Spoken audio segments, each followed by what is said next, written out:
Hi, I'm Tarah Hogue. I'm the Senior Curatorial Fellow of Indigenous Art at the Vancouver Art Gallery. I'm going to talk about a small selection of works in the exhibition Lineages and Land Bases, which opened to the public on February 22nd and contains more than 80 artworks from the gallery's permanent collection. While most of the works in the exhibition are contemporary, this small watercolor portrait by Emily Carr sits at the physical and conceptual center of the show. Made in 1914, the painting depicts Sophie Frank, a woman from the Squamish Nation who was born in 1872 as Sewiṉchelwet.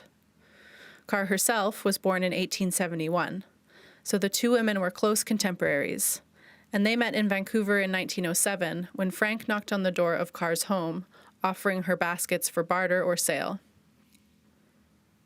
For many Coast Salish women at this time, basketry was actually the primary source of income for their families, and Frank would travel into the city every day from her home in Eslahan, also known as the Mission Reserve, located on the north shore of the Burrard Inlet.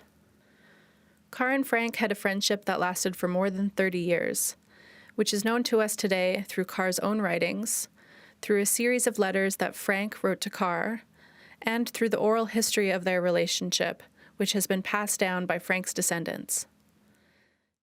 Chief Bill Williams, who is a hereditary chief of the Squamish Nation, is Frank's great-grandnephew, and was told the story of these women's relationship by his grandmother Monica Williams, who was Sophie Frank's younger sister.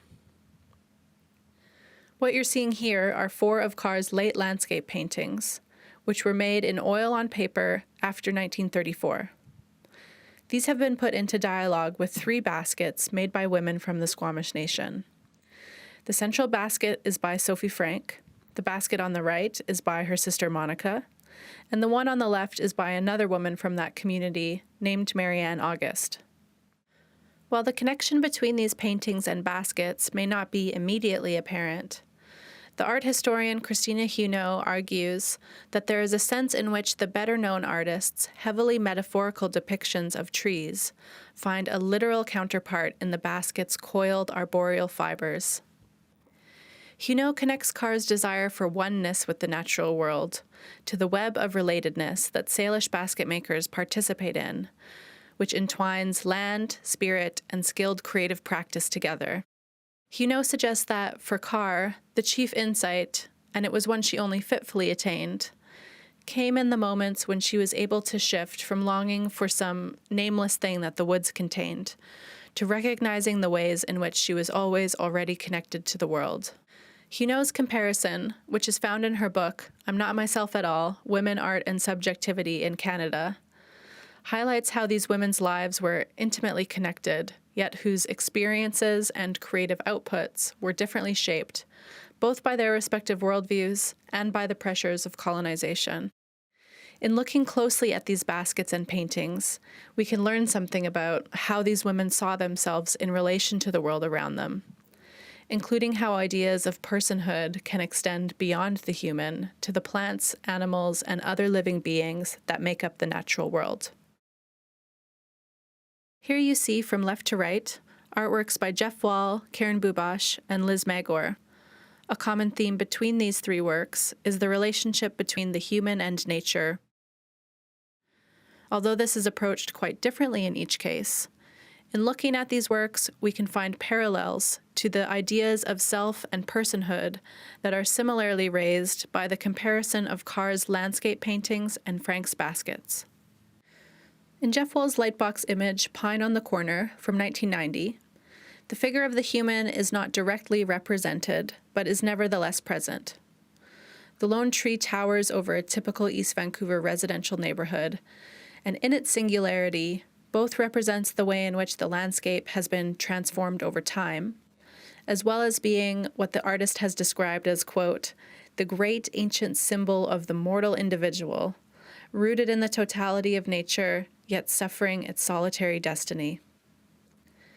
This work, as well as the one by Liz Magor that we are about to look at, is in dialogue with the work of Emily Carr.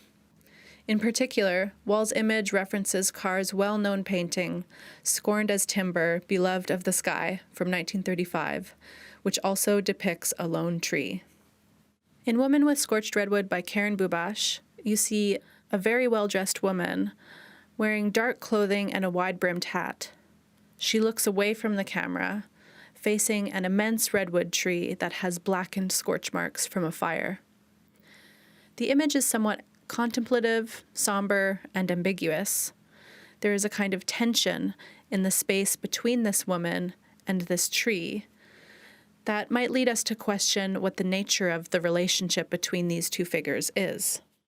Megara's sculpture Beaver Man engages with the figure of the artist as being isolated, which is something that Carr often referenced in her writings.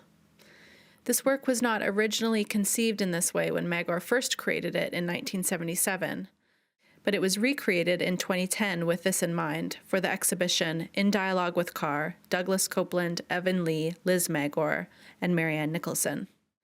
Megara has created this somewhat ramshackle-looking cart, which is filled with bundles of branches, a metal kettle, old plastic water bottles, and some rusted tools, materials that could have been salvaged and impart a sense of both self-sufficiency as well as a kind of hoarding of things.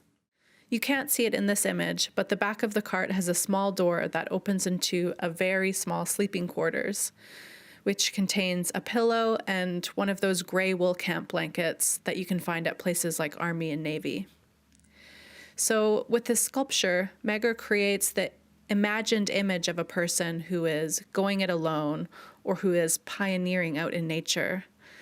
And what is ambivalent in this case is whether nature is a refuge away from the pressures of the social world, or if nature is the place of the outcast from that world. By imagining the figure connected to this cart, Magor helps us to question the myths we have constructed around nature and its differentiation from the social. I'm going to end with this installation image of Brian Jungen's 2002 work, Cetology. This enormous, life-sized sculpture of a bowhead whale skeleton is made entirely of white plastic lawn chairs. The work is named for the branch of marine science that studies whales, dolphins, and porpoises, and the title brings to mind the kinds of classification and naming systems utilized within the sciences and encountered in places like natural history museums. As a work of contemporary art, Cetology brings attention to these modes of display and naming, and may also remind us that similar systems have been applied to the study of Indigenous cultures by anthropologists. While asking us to think critically about how we encounter culture through display in the context of museums, Jungen also points to the ways in which culture and nature are intimately entangled. As plastic debris pollutes the ocean home of these creatures, the material choices made by the artist take on added significance. I hope you've enjoyed learning a little bit about this exhibition, which will be on view once again until the end of August when the gallery reopens to the public. We look forward to welcoming you back.